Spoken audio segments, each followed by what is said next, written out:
Ukurota urimo gusambana ese ni inzozi mbi cyangwa ni inzozi nziza? Ahubwo se kurota uri gusambana n'umuntu muziranye cyangwa se musanzwe muziranye byo uzi icyo bisobanuye?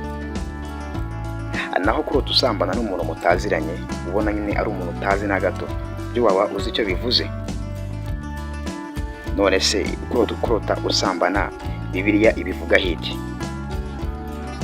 Ibi byose ndetse n'ibindi byose bibajije kuri izi nzozi ngiye kubikunyuriramo neza cyane akantu ku kandi. Kino kiganiro kiragera ku musozo ubashije kumenya icyo kurota usambana bishatse kuba byavuga cyangwa se byasobanura.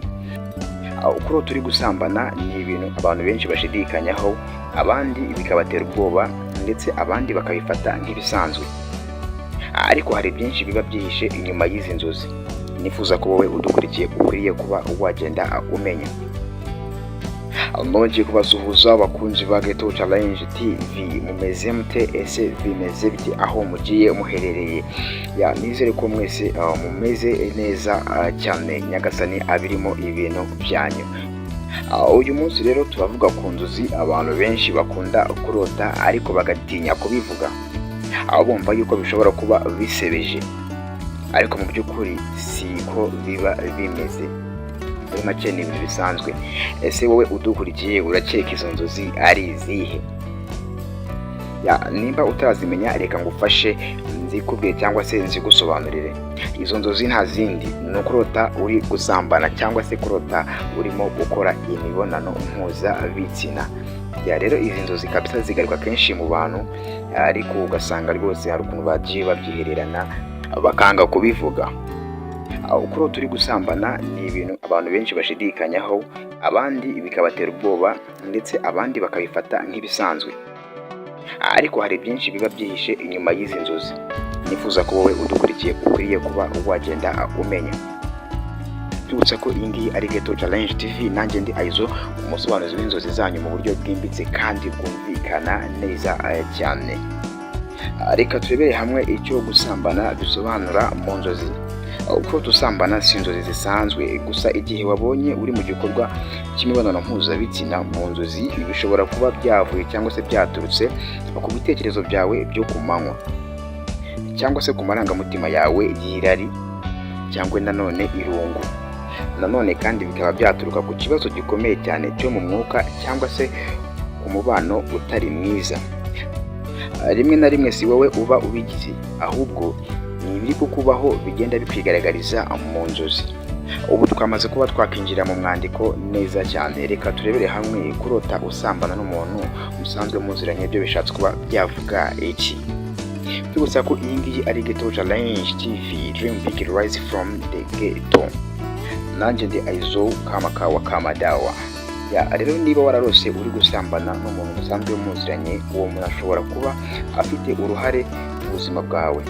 Ushobora kuba umwiyumvamo cyangwa se hakaba hari nk'ibintu udakwiye gukora ukabifata nk'ibyambukiranya imbibi. Nk'urugero hano, ushobora kurota usambana n'umukoresha wawe.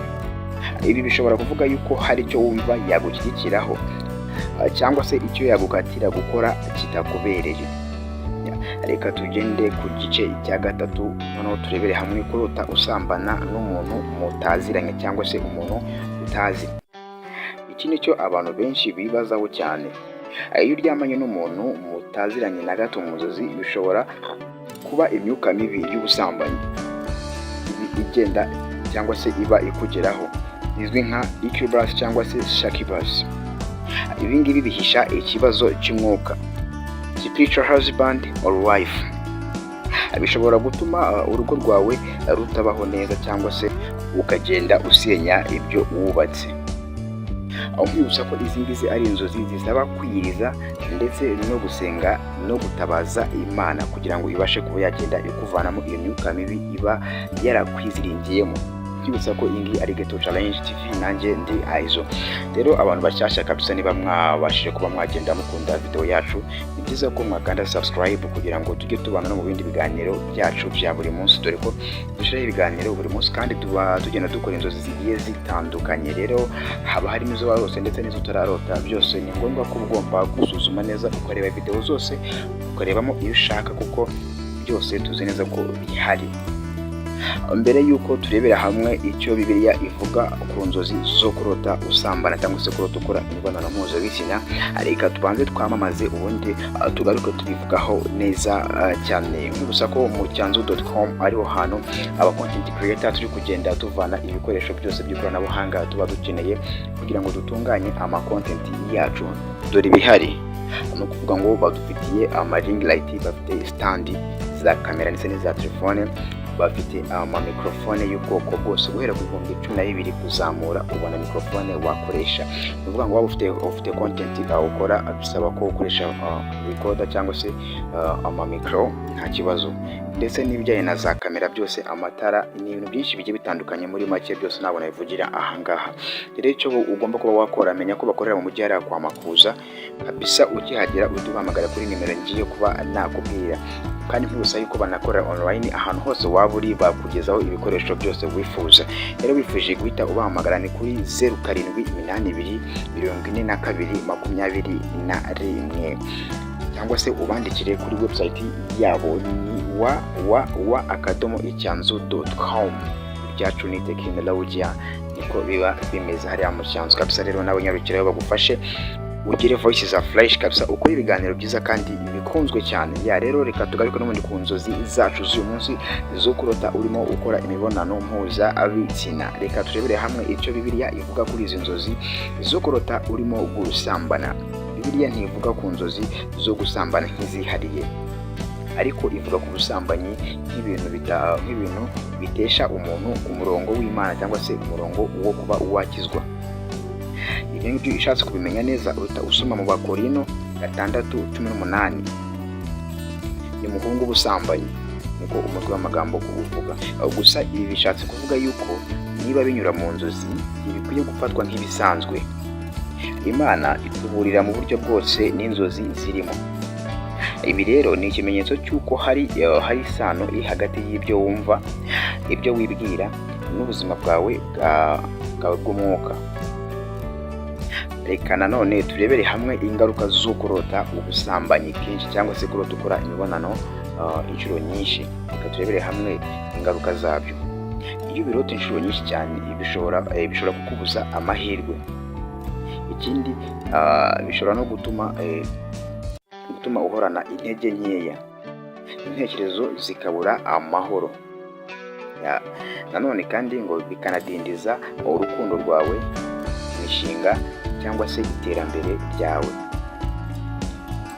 Nizere kuri kugenda byumva neza cyane. Reka twongere turebere hamwe nanone uko wakwitwara nyuma yo kurota izi nzozi. Ugomba gusenga cyane, wihutire gusaba Imana imbabazi ndetse n'umutekano, kandi ugomba no kuba wakwiriza. Niba ubibona kenshi, irize nk'iminsi guhera ku munsi umwe kugeza kuri 3. Usaba Imana kuba yagukiza iyo myuka mibi. Kandi ikindi, wirinde kwirekura mu nzozi. Irinde kwirekura cyane nko ku mbuga nkoranyambaga, nko kureba amashusho y'urukozasoni. Njye rero ndi Aizo, kandi iyi ni Ghetto Challenge TV. Niba uri mu bantu benshi bajya barota izi nzozi zo kurota usambana, ntabwo ari wowe gusa, ariko nanone ni ikimenyetso cy'uko hari icyo ugomba kwitaho mu buzima bwawe. Ubwo rero soma Bibiliya, noneho ikindi uniyigize, noneho ikindi kinakomeye cyane, ukomeze kugenda wumva Ghetto Challenge TV kugira ngo ujye ugenda umenya byinshi bigiye bitandukanye ku nzozi nk'izi ngizi. Rero ntube wakibagirwa kuba wakora subscribe, share ndetse na comment ndetse na like. Dore ko mugiye mufite amakuru menshi mugiye muherereyemo, rero biba byiza cyane iyo ugize gutya ugahita ukora share no video ikarebwa n'abandi benshi bagiye batandukanye, bakabasha kugenda babimenya cyane. Uko mukunde nako yewe ngeze ku musozo. Ndabakunda cyane. Yesu akomeze abarinde cyane. Hasta la vista. Reka duhure ubutaha mu zindi nzozi.